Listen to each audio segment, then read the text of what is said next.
আসসালামু আলাইকুম। যেহেতু আমাকে প্রতিদিনই রান্না করতে হয়, তাই ভেবেছি যে ডেইলি রান্নাগুলো আপনাদের সঙ্গে শেয়ার করব। এই সিম্পল রান্নাগুলোই অনেকে করতে পারেন না। আর আমিও যে খুব ভালো রান্না করতে পারি সেটাও বলব না। এই সিম্পল রান্নাগুলো শেয়ার করলে হয়তোবা অনেকেরই উপকার হতে পারে। তো যথারীতি আমি একটা পাতিলে পানি বসিয়ে দিয়েছি আর চুলাটা ধরিয়ে দিলাম। পানিটার মধ্যে সামান্য তেল আর হলুদ দিয়ে দিয়েছি। ডাল রান্নার ক্ষেত্রে হলুদটা অল্প করে দিলেই ভালো, তাতে কালারটা সুন্দর আসে। আমি তেল দিয়ে দিয়েছি, এটাও খুব কম করে দিয়েছি কারণ ফোড়নের সময় এক্সট্রা তেল দিতে হবে।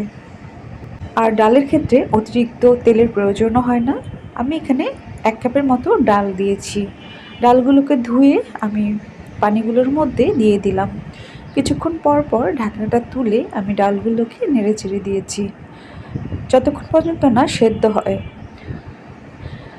আমি ডালটাকে চেক করে নিয়েছি আর ডালটা সেদ্ধ হয়ে গিয়েছে। এই অবস্থায় ডালটাকে নামিয়ে নিয়ে আমি সেই পাতিলটার মধ্যেই তেল দিয়ে দিলাম আর কিছু রসুন কুচি দিয়ে দিলাম। রসুনটাকেও থেতলিয়ে নিতে হবে, তাতে সুন্দর একটা ফ্লেভার চলে আসবে। আর কিছু পাঁচফোড়ন দিয়ে দিলাম। এখন আমি সবগুলোকে একখানে হালকা রোস্ট করে নিচ্ছি। হালকা রোস্ট হয়ে গিয়েছে। আর চুলার হিটটা অবশ্যই লো হিটে থাকবে, না হলে পুড়ে যাবে। এখন আমি ডালটাকে দিয়ে দিব।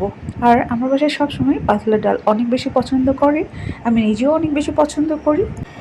আমার আজকের ডালের রান্নাটা কেমন লেগেছে অবশ্যই কমেন্ট করে জানাতে ভুলবেন না। আর ভিডিওটা যদি ভালো লেগে থাকে অবশ্যই শেয়ার করতে ভুলবেন না। ভালো থাকবেন। আসসালামু আলাইকুম।